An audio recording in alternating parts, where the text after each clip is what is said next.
యూదా రాసిన పత్రిక 1వ అధ్యాయము 14వ వచనం నుండి 19వ వచనం వరకు ఆదాము మొదలుకొని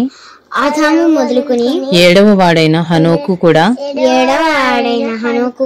వీరిని గూర్చి ప్రవచించి ఇట్లనెను, ఇదిగో అందరికి తీర్పు తీర్చుటకును వారిలో భక్తిహీనులందరూ భక్తిహీనముగా చేసిన వారి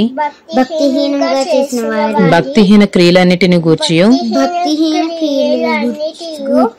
భక్తిహీనులైన పాపులు తనకు విరోధముగా చెప్పిన కఠినమైన మాటలన్నిటిని గూర్చి వారిని ఒప్పించుటకును ప్రభువు తన వేవేల పరిశుద్ధుల పరివారముతో వచ్చెను.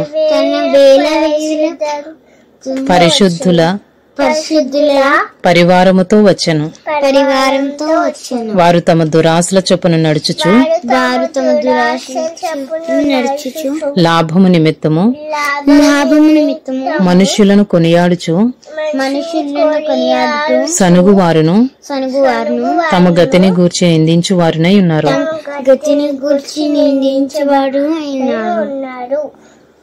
వారి నోరు డంబమైన మాటలు పలుకును. అయితే ప్రియులారా, అంత్యకాలమునందు తమ భక్తిహీనమైన దురాశల చొప్పున నడుచు పరిహాసకులుందురని మన ప్రభువైన యేసుక్రీస్తు అపోస్తలులు పూర్వమందు మీతో చెప్పిన మాటలను జ్ఞాపకం చేసుకొనుడి. అట్టివారు ప్రకృతి సంబంధులను ఆత్మ లేని వారునయ్యుండి భేదములు కలుగజేయుచున్నారు.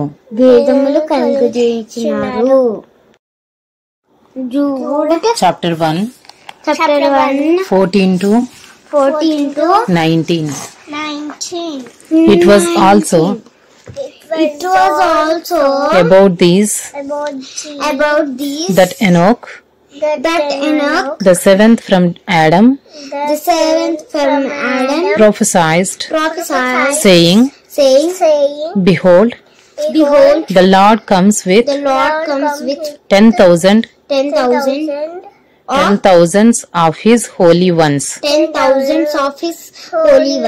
to execute judgment on all and to convict all the ungodly of all their deeds of ungodliness that they have committed in such an ungodly way, and of all the harsh things that ungodly sinners have spoken against him.